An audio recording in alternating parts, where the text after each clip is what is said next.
जी नमस्कार, मैं हूं राज पाठक। देखिए, बिहार के पहले चरण में 4 लोकसभा सीटों पर आज मतदान हुआ। मतदान के बाद ये तय होना है कि केंद्र में किसकी सरकार बनेगी और किस मुद्दे पर खास करके जो है यहाँ के वोटर, यानी इन 4 लोकसभा सीट जिसकी जिक्र कर रहे हैं हम, Aurangabad Lok Sabha seat, Jamui Lok Sabha seat, Nawada Lok Sabha seat और गया लोकसभा सीट, इनमें किस मुद्दे पर जो है वोटरों ने काम किया। इन तमाम चीज़ों पर जानकारी देने के लिए हमारे साथ जुड़े हैं सीनियर जर्नलिस्ट विपुल कुमार जी। लेकिन उससे पहले आपको बता दें कि वोटिंग परसेंटेज पर अगर ध्यान दें हम, तो औरंगाबाद इन 4 लोकसभा सीटों में सबसे ज़्यादा वोटिंग परसेंटेज यहाँ पर हुई है। आपको 49.95% जो है यहाँ पर वोटिंग हुई है। सबसे कम नवादा में हुई है, 40% के करीब वहाँ पर वोटिंग हुई है। वहीं पर गया में 48 और फिर आपको नवादा में जो है 40 और फिर जमुई में जो है वो 47% हुई है। हमारे साथ विपुल जी हैं। विपुल जी, क्या कहेंगे? आज चूँकि मतदान हो गया, पहले चरण का जो है एक सीढ़ी हम आगे बढ़ गए, 7 चरणों में चुनाव था, कैसे देख रहे हैं पहले तो आप इसको? देखिए राज, आप समझिए, मतदाता जो है इस बार शुरू से बहुत ज़्यादा उत्साहित नहीं था, लेकिन जैसे जैसे मतदान का समय नज़दीक आया, थोड़े से लोग जागरूक हुए। औरंगाबाद में जैसा कि दिखा, आपको जमुई में भी दिखा, नवादा में उत्साह अंतिम समय तक नहीं आया। औरंगाबाद की अगर हम बात करें, क्योंकि आज हम इसी लोकसभा क्षेत्र में काम कर रहे थे, आप भी साथ में थे, कई बूथों पर हम लोग साथ में रिपोर्टिंग किए हैं, तो औरंगाबाद में शुरुआती जो है, जैसे सुबह में 7 बजे वोटिंग शुरू हुई, उसके बाद में 10 बजे तक वोट परसेंट नहीं था, मात्र 6% तक वोट हुई थी। लेकिन जैसे जैसे धूप बढ़ा, लू तेज़ हुई, तापमान बढ़ने लगा, वैसे वैसे वोट प्रतिशत भी बढ़ने लगा, लोग घर से बाहर निकलने लगे और वोटिंग हुई। एग्रेसिव वोटिंग नहीं हुई, लेकिन वोटिंग हुई, अच्छी वोटिंग हुई। पिछले 2019 के तुलना में थोड़ी कम वोटिंग हुई, लेकिन वोटिंग हो गई। इसका कारण बदलता मौसम या फिर क्या कहेंगे, जनता ने क्या सोच करके इतना कम वोटिंग का क्या कारण समझ रहे हैं आप? देखिए, 2 कारण था। एक तो लगन का समय था, लोग बहुत ज़्यादा घर में शादी विवाह को लेकर थे, और दूसरा लू भी था। तो एक बहुत बड़ा तबका ऐसा है जो वोटिंग करता है, लेकिन बहुत ज़्यादा उत्साहित वो नहीं होते, तो वो तबका एग्रेसिव तरीके से वोटिंग नहीं किया, लेकिन वोटिंग किया है। अब बात राज हवा की हो रही कि यहाँ पर कौन भारी पड़ेगा, कौन भारी पड़ेगा, और लोग कह रहे हैं कि महागठबंधन की तरफ से जो है एग्रेसिव वोटिंग हुई है, एनडीए की तरफ थोड़ा कम एग्रेसिव वोटिंग हुई है, ये भारी पड़ सकते हैं, वो भारी नहीं पड़ सकते हैं। तो सबसे बड़ी बात मैं बताऊं तो अभी ये कहना आसान नहीं है, क्योंकि आप अगर एनडीए की बात करते हैं तो एनडीए में जो राजपूत जाति के लोग हैं वो सड़क पर बोल रहे हैं हमने किसको वोट किया, ब्राह्मण बोल रहे हैं, भूमिहार बोल रहे हैं, कायस्थ बोल रहे हैं, बैश्य बोल रहे हैं। तो इनकी बात आप चौक पर, चौराहे पर, चाय दुकान पर सुन के आप सोच रहे हैं इनकी वोटिंग ये हुई है। आप अगर महागठबंधन में जाएंगे तो यादव बोल रहे हैं, कुशवाहा बोल रहे हैं, मुस्लिम बोल रहे हैं, उनके तरफ बाकी जो लोग हैं वो भी बोल रहे हैं। लेकिन ये बोली सुनकर आप जीत हार का अंदाज़ा नहीं लगा सकते कि जीत कौन जीतेगा कौन हारेगा। ये बोलने वाले लोग हैं।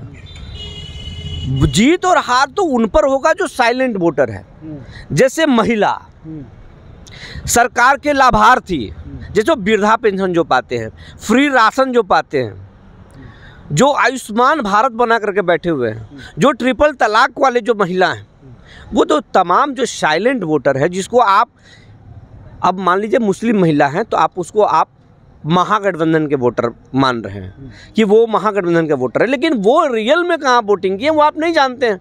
ट्रिपल तलाक की आप बात कर रहे हैं तो विशेष तौर पे आप सरकार की तरफ ही बात कर रहे हैं, मामला वो नहीं है। मामला अगर हम आपसे जानना ये चाहें कि सरकार की योजनाओं का लाभ महिलाओं को मिल रहा है या जो साइलेंट वोटर है उनको मिल रहा है या नहीं, मुद्दा ये है कि क्या जो ये तबका है, महिलाओं की बात आप कर रहे हैं, वृद्ध जो जन हैं उनकी बात कर रहे हैं, वो लोग क्या बढ़ चढ़ कर सामने आए ये मामला? बिल्कुल बिल्कुल राज, वो बढ़ चढ़ कर सामने आए। आप देव में जाइए, हाँ।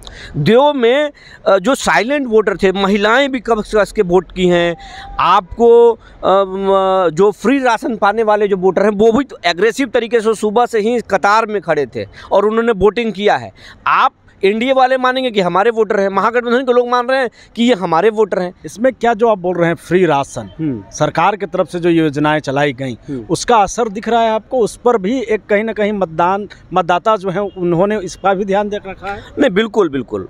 फ्री राशन और आयुष्मान भारत योजना और जो सरकार की महत्वाकांक्षी योजना है, कहीं न कहीं उसका मतदाताओं पर असर दिख रहा था, लेकिन वो बोल नहीं रहे थे। सवाल अब इस पर ये, तेजस्वी यादव दावा किए हैं बहुत सारा अपने संकल्प पत्र में, उसका असर दिखा कि नहीं आपको? उसका भी असर दिखा, खास करके युवा में रोजगार पर बहुत सारे युवा ऐसे थे फर्स्ट टाइम वोटर जो इसलिए वोट कर रहे थे और कह रहे थे कि हम रोजगार के मुद्दे पर वोटिंग कर रहे हैं। तो कहीं ना कहीं तेजस्वी यादव का जो ये जो कार्ड था, रोजगार, नौकरी, उसका भी असर इस बार असर दिखा है। लेकिन धर्म का भी असर है, महत्वाकांक्षी योजनाओं का भी धर्म में राम मंदिर चूंकि अभी हुआ है, सरकार इसको भुनाने की कोशिश की है और एक प्रयास किया गया। क्या लग रहा है, राम मंदिर का मुद्दा आपको इन 4 जो लोकसभा सीटों पर चुनाव हुआ बिहार में खास करके, दिखा आपको असर? हाँ दिखा, लेकिन जिस तरीके से एग्रेसिव तरीके से जो उम्मीद लगाया जा रहा था सरकार की तरफ से, खास करके एनडीए की तरफ से, उस तरीके से नहीं दिखा, लेकिन असर था।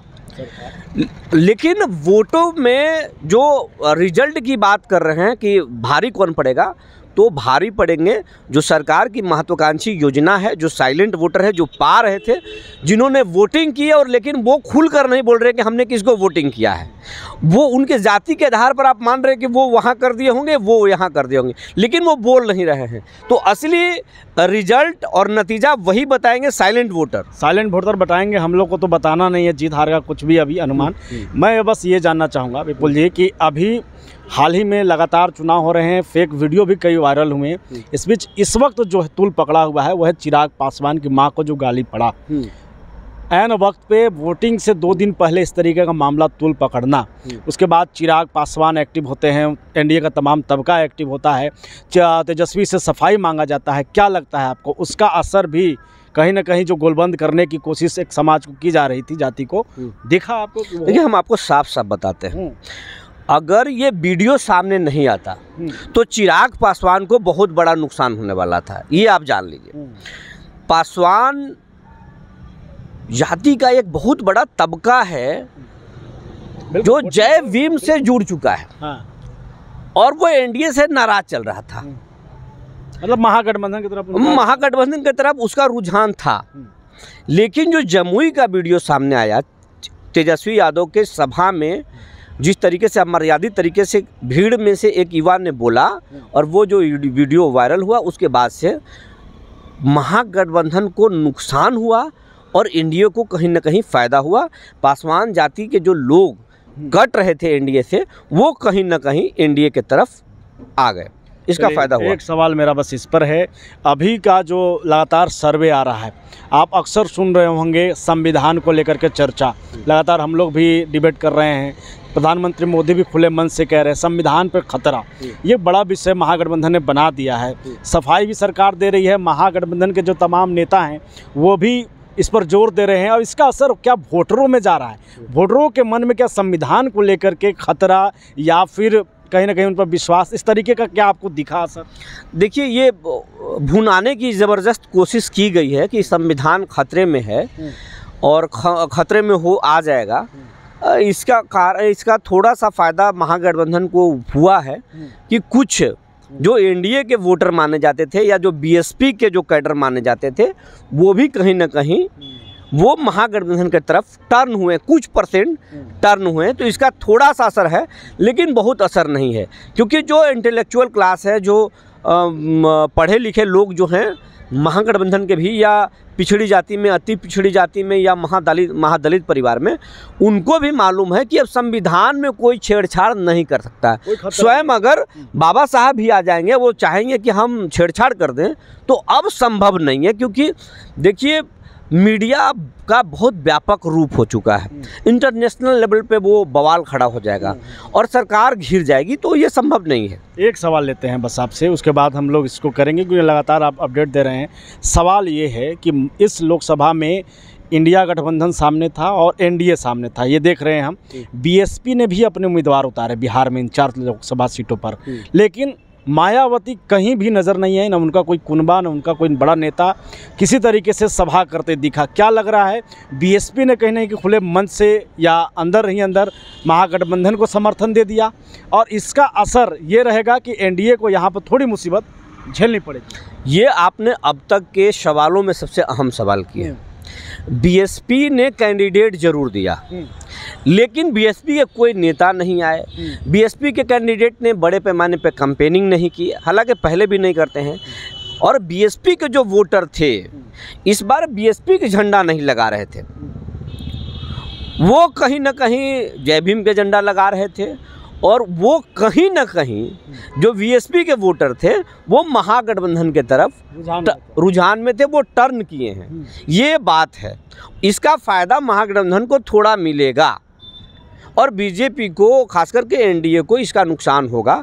इसका नुकसान जमुई में भी हो सकता है चिराग पासवान को, नवादा में भी बीजेपी को होगा, और गया में भी हो सकता है। लेकिन गया में खास करके अगर हम बात करें, हम आपको औरंगाबाद की चर्चा कर लिए, गया की बात करें तो गया में जीतन राम मांझी कहीं ना कहीं सफल हो गए, और जमुई का जो वीडियो सामने आया उससे सर्वजीत कुमार को नुकसान हुआ और मांझी जी को फ़ायदा हो गया।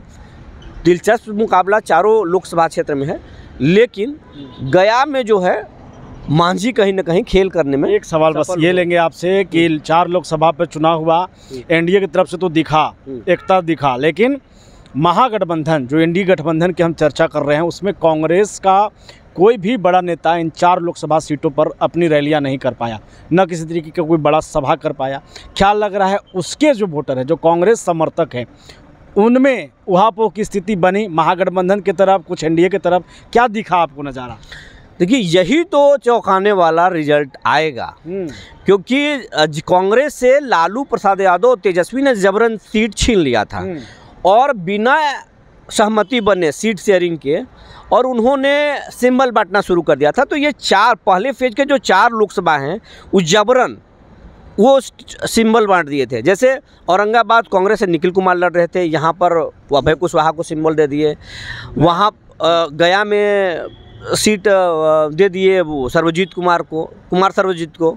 नवादा में वो बिना बटने से पहले, हाँ, मतलब तो किसी मीटिंग से पहले कांग्रेस कहीं ना कहीं नाराज था, और कांग्रेस ने कहीं ना कहीं, कांग्रेस के जो वोटर थे, कांग्रेस के जो समर्थक हैं, वो मौन तरीके से, एक तरीके से फ्रंट फुट पे कहीं ना कहीं कैंपेनिंग किए होंगे, लेकिन उनके जो समर्थक थे ना, वो नाराज चल रहे थे, और वो कहीं ना कहीं एनडीए को फ़ायदा पहुँचा सकते हैं, और ये रिजल्ट में आपको देखने के लिए मिल सकता है। बहुत धन्यवाद। तो इस तरीके का पूरा माहौल है, चूँकि बिहार के पहले चरण में इन 4 लोकसभा सीटों पर मतदान हुए हैं आज, और मतदान के बाद जो वोटिंग परसेंटेज है वो कहीं ना कहीं पिछले जो चुनाव हैं उससे कम हुआ है। तो एक बड़ा खतरा, एक संकेत कहीं ना कहीं वर्तमान सरकार के लिए भी होगा। इस तरीके से कम वोटिंग होना, चाहे मौसम की वजह से हो, तपिश की वजह से हो, या फिर कोई और कारण हो, लेकिन स्थिति यही है कि कांटे की टक्कर है। स्पष्ट तरीके से अभी कुछ नहीं कहा सकता। लगातार हम अपडेट आपको देते रहेंगे, बने रहिए हमारे साथ, देखते रहिए एसबीएन नेटवर्क।